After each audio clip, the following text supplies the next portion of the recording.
Comment prendre de la masse musculaire sans prendre trop de gras sur le ventre? Je te partage 3 règles.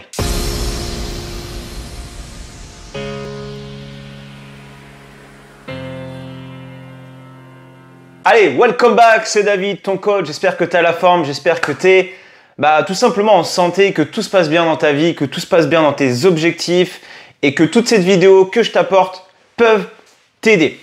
Alors, ça juste avant de commencer, pour te rappeler un petit peu qu'est-ce que je fais moi dans la vie, eh bien j'accompagne les hommes qui veulent éliminer la bouée du ventre, qui soient anciens sportifs et qui veulent se remettre au sport, à obtenir un physique plus athlétique sans devoir se priver des plaisirs dans leur alimentation, pour tout simplement aussi retrouver confiance en eux et profiter de la vie en étant au top, bien physiquement et mentalement. Donc dans cette vidéo, ce qu'on va voir, c'est tout simplement, c'est aujourd'hui, si tu as envie d'avoir un corps plus athlétique. Je parle pas d'être un bodybuilder, attention, je fais vraiment la part des choses. Si tu veux vraiment être plus tonique, être plus endurant, plus fort, un peu plus souple, être complet entre guillemets, et pouvoir tout simplement voir davantage tes abdos, avoir moins de graisse au niveau du ventre, pouvoir mettre des chemises dans lesquelles tu te sens mieux, pouvoir profiter de la plage, pour pouvoir, je sais pas, aller tondre la pelouse sans avoir le ventre un peu qui rebondit, ou quand ta femme te dit attention Dadou, eh bien ça pousse un petit peu, bientôt tu verras plus tes pieds, et je peux avouer que des fois c'est frustrant. Moi le premier, le ventre, c'est quelque chose qui chez moi me complexe énormément si je fais pas attention. Et j'ai notamment pas de chance parce que là où je prends très rapidement, moi c'est tout dans le bide. Donc voilà, donc si aujourd'hui tu as vraiment envie de booster un petit peu tes objectifs, eh bien on va voir quelles règles tu peux essayer de mettre en place si tu veux forcément prendre du volume, prendre de la masse musculaire. Attention, dans cette vidéo, on va pas voir les détails scientifiques parce qu'on n'a pas besoin de tout connaître. Et encore, il y a des personnes sur YouTube qui en parleront encore mieux que moi. Donc n'hésite pas à aller voir ces personnes-là si tu veux être recommandé. Je pense que je te mettrai le lien d'une vidéo si tu veux à un moment donné aller plus loin sur la prise de masse pure, etc. La sèche pure extrême. Voilà, mais moi aujourd'hui, c'est pas forcément ce que je recherche. Ce que je recherche, et peut-être ce que tu recherches aujourd'hui, c'est d'avoir un corps dans lequel tu peux te sentir bien physiquement, esthétiquement, mentalement, toute l'année, sans à chaque fois avoir, tu sais, ce yo-yo de on reprend 5 kilos, on en repère, on en regagne plus, etc. etc. Le but, c'est de couper un peu ce système-là, mais c'est aussi de comprendre pourquoi en fait on en vient aujourd'hui à arriver à avoir des blocages là-dessus et pourquoi tout simplement tout va se passer dans ton cerveau. Bref, ce n'est pas le sujet de cette vidéo, donc il se peut aussi que très souvent quand il faut se lancer et qu'on n'y connaît rien ou qu'on veut se remettre au sport, on avait des croyances auparavant peut-être qui sont c'est des mythes, c'est peut-être des croyances qu'il faut casser aujourd'hui. Et ça peut arriver de ne pas savoir par où commencer. On va se dire très souvent, j'entends je vais me remettre à faire du cardio, je vais aller courir et je vais faire que ça. Alors en soi, le cardio c'est très bien pour travailler ton souffle, ta condition physique. Franchement, je dirais même qu'il faut que tu en fasses. Mais à un moment donné, si tu veux prendre de la masse musculaire, c'est pas forcément ce qu'il faut aller faire en premier. C'est très bien d'en faire, mixer, d'accord, différemment, et on le verra dans cette vidéo, mais tu peux très bien mixer les deux, mais sans pour autant faire que du cardio. Si tu n'aimes pas ça en plus, l'avantage c'est que tu pourras en faire un minimum et que tu pourras faire plus des exercices de musculation, de renforcement musculaire. Ne bouge pas, ce qu'on va voir dans cette vidéo, c'est 3 règles pour pouvoir prendre de la masse musculaire, pouvoir tout simplement le faire sans avoir le ventre, prendre du gras énormément au niveau du ventre, prendre du poids. Forcément, tu prends du poids en prise de masse, mais faire une prise de masse, je dirais plus propre, c'est toujours mieux. Donc, je vais te donner 3 règles importantes et tu me diras à la fin de cette vidéo aussi ce que tu en penses et si tu veux qu'on aille plus loin sur une prochaine vidéo. En attendant, si tu as loupé la vidéo de la semaine dernière dans laquelle je te parlais de dois-je prendre de la masse ou est-ce que je dois plutôt perdre du gras quand je débute et quand je veux me remettre au sport. Donc si tu veux revoir cette vidéo, tu cliques sur le lien qui est en haut à ma gauche et à ta droite et tu arriveras sur cette vidéo. Donc avant de te donner ces 3 règles, tu vas me dire mais David, tu fais toujours la même chose. Ce qui est important de comprendre, je vais t'expliquer la méthode simple en gros qu'on met en place avec aussi les membres de mes accompagnements et que j'essaie de mettre en place aussi avec mes coachés en présentiel. C'est une méthode qui est simple.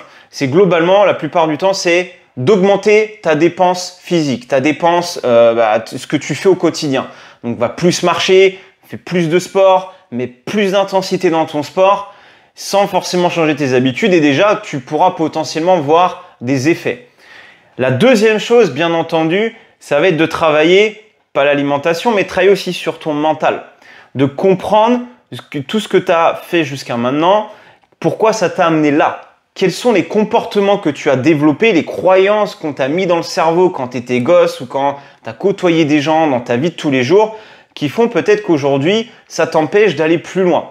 Peut-être que tu as un esprit qui est plus fixe, au lieu d'avoir un esprit de croissance et de penser plutôt progression, apprentissage, et que l'échec fait partie en fait de l'apprentissage. Donc ça, c'est quelque chose qui est important. Bon, il y a encore plein d'autres choses, hein. Il y a la comparaison, enfin, c'est énorme, c'est vaste, on pourra en parler pendant des heures. Et ensuite, il y a forcément la nutrition. Et donc dans la nutrition, ce qui est important aussi dans la méthode que j'essaye d'inculquer, c'est d'apprendre réellement les choses, de tester soi-même en ayant des outils pour pouvoir comprendre aujourd'hui, dans ton alimentation globale, tu vas savoir identifier à chaque fois quel va être en gros le facteur qui va te faire prendre du poids. Et ça, quand tu le sais, après, c'est tellement plus simple de gérer ton alimentation. Je te dis pas qu'il y a un aliment qui va te faire prendre plus de poids. Non, c'est le comportement que tu vas avoir avec ton alimentation qui va te faire prendre du poids, et c'est la manière dont tu vas le faire, la manière dont tu vas manger, la manière dont tu vas, quels aliments tu vas utiliser, si c'est des produits transformés, et la quantité. Et à un moment donné, c'est aussi comment tu gères ta semaine, comment tu gères tes excès, le week-end, l'alcool, les apéros, les fast-food, les burgers, les tacos, tu vois, il y a plein de choses qu'il y a à gérer. Donc, c'est un peu la méthode qu'ils font comprendre, c'est ça, c'est déjà mets-toi au sport, augmente ta dépense physique par rapport à d'habitude et bastonne là-dessus. Ensuite, commence à travailler sur ton mental, essaye de comprendre réellement aujourd'hui qu'est-ce que tu as fait jusqu'à maintenant, pourquoi ça n'a pas fonctionné, qu'est-ce qui va t'empêcher, qu'est-ce qui risque de te faire abandonner, quelles sont peut-être les croyances que tu as aujourd'hui sur certaines choses, et au moins ça te permet de faire un point sur tout ça. Maintenant, sur l'alimentation, c'est de faire la même chose, de mettre à plat et d'écrire sur papier. Alors je peux comprendre que ça paraisse un peu flou tout seul, et je t'ai créé un guide pour ça en 10 étapes, donc bouge pas parce que je t'expliquerai à la fin de cette vidéo comment le récupérer, tu pourras exactement voir comment appliquer aussi cette méthode en 3 étapes. Mais sauf que moi je t'en donne 10, c'est encore un peu plus poussé. Alors, on va voir donc les 3 règles selon moi qui sont ultra importantes si tu veux te muscler en prenant le moins de gras possible. Ce qui est important à comprendre, c'est que il faut savoir différencier une prise de masse musculaire et une sèche, d'accord, et une perte de gras. Quand tu dis une prise de masse musculaire, l'objectif numéro 1, c'est d'augmenter ta masse musculaire. C'est de prendre le maximum de masse musculaire. Ça peut se faire sur un mois. Alors un mois, c'est très court. Il y en a, ils font ça sur 6 mois. Tu peux peut-être déjà commencer, je dirais, sur 3 mois, 2 mois. Ça dépend de ton objectif finalement. Ok, tu dis, ok, j'ai envie de prendre 4 kilos de muscle ou 3 kilos de muscle. Eh bien, dans ce cas-là, tout va se passer dans ton assiette, mais aussi ça va se passer dans ton entraînement. Globalement, l'entraînement, tu n'as pas besoin de le changer en permanence. Ce qu'il va falloir changer, c'est tout simplement ton alimentation. Ce qui est important, la première règle pour prendre de la masse musculaire, ça va être d'ingérer suffisamment de calories. Évidemment, si tu ne sais pas combien tu manges de calories dans ta journée, tu ne peux pas savoir si tu es en surplus calorique. Donc ça, c'est ultra important. Il faut que tu le contrôles. Tu vas me dire, David, j'en ai marre, tu montes ton téléphone pourri en vidéo. Désolé pour le gros mot. C'est un Oppo au passage. Eh bien, en fait, tu utilises une application. Moi, j'utilise l'application Fat Secret. Il y en a qui utilisent MyFitnessPal.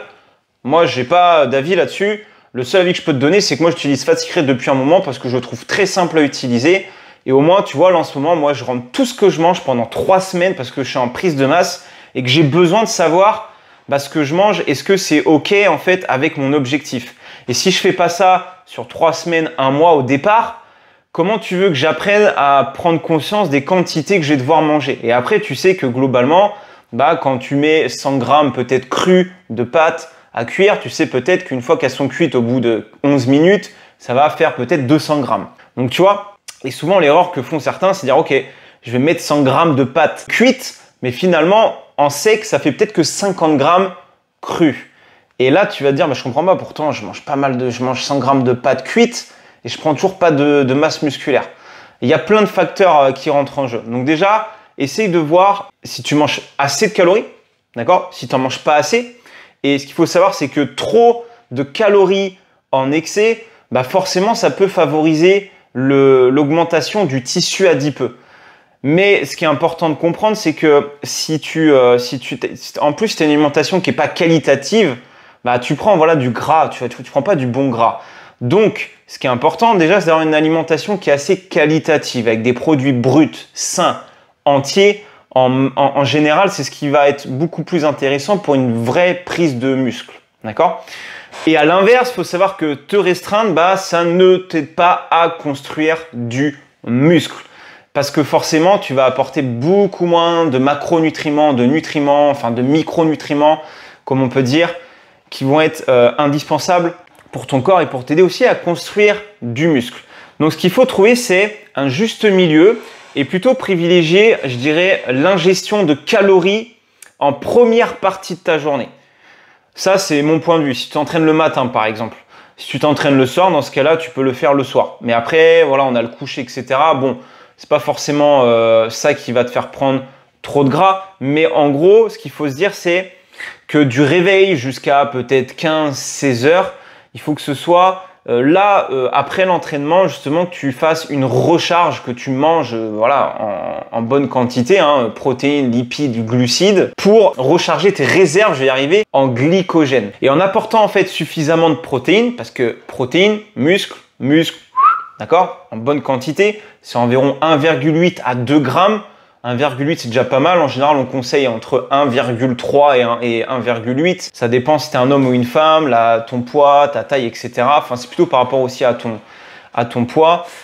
Et en apportant suffisamment de protéines, de bonnes graisses et des glucides complexes, je parle dans ces 3 catégories-là de produits entiers et bruts, de préférence, eh bien, de qualité et en quantité surtout adéquate, eh bien, ça va te permettre de stimuler quoi? L'anabolisme. Eh bien, en gros, si tu arrives à favoriser ces séquences d'anabolisme, ça va te permettre aussi de contrer les phases de catabolisme. Là, on va plutôt taper dans le muscle. Je ne vais pas aller plus loin dans ces explications scientifiques, parce qu'il faut juste comprendre simplement comment ça marche. Et en gros, c'est éviter surtout, en gros, le stockage des graisses qui sont dues à une sécrétion d'insuline importante. Donc globalement, c'est ce qu'il faut que tu comprennes sur cette première règle, c'est vraiment d'ingérer suffisamment de calories. Si on est trop bas, c'est pas bon. Si on est trop haut par rapport, en plus, si tu démarres, tu vas prendre du poids, etc. Donc, essaye de trouver un juste milieu. Et surtout, quand tu veux prendre de la masse musculaire, essaye de le faire autour de ton entraînement. Avant l'entraînement, et je dis pas manger 15 minutes après, 30 minutes après, mais de manger vraiment autour de l'entraînement, du réveil jusqu'à 15-16 heures, ça dépend à quel moment tu t'entraînes. Deuxième règle, ça va être d'intensifier ton entraînement. Et ouais, très peu de personnes aujourd'hui, je peux les voir en salle, et se mettre un petit coup de pied aux fesses à l'entraînement. Il faut donner le maximum à ton entraînement. Peu importe le training que tu fais. Si tu veux vraiment avoir au-delà du résultat physique, ça va aussi t'aider à te surpasser mentalement. Ça va t'aider à te dépasser, à repousser tes limites. Et ça, c'est hyper gratifiant. Et il n'y a pas de secret hein, pour stimuler l'hypertrophie musculaire. Cool, bon, je ne vais pas te montrer mon physique aujourd'hui.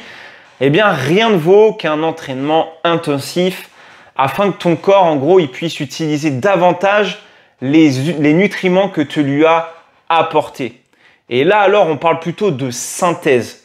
Et c'est en repoussant tes limites que ton corps il va s'adapter en fabriquant du muscle. Et c'est ce qu'on appelle le phénomène de surcompensation. Et tu peux très bien le faire en faisant de la musculation, en faisant du HIIT et en faisant du crossfit.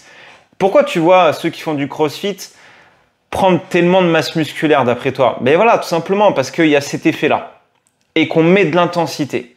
Et donc en muscu, mets de l'intensité. Prends ton chronomètre entre chaque série, entre chaque exercice que tu vas faire. Par exemple, tu fais un développé couché, tu as terminé tes 4 séries, tu dois passer sur un deuxième mouvement. Chronomètre, combien de temps tu mets entre les deux? Vraiment traque ça parce que très souvent on perd du temps, on parle, on regarde le téléphone et il y a 5, 6, 10 minutes qui passent. Non, c'est pas un entraînement intense ça. Vraiment, il faut s'y mettre, d'accord? Et en plus, tu n'auras pas besoin d'y passer des heures. 45 minutes, 1 heure, grand max, ça suffit largement. Troisième et dernière règle, ça va être de miser sur la récupération. Et ouais, la récupération.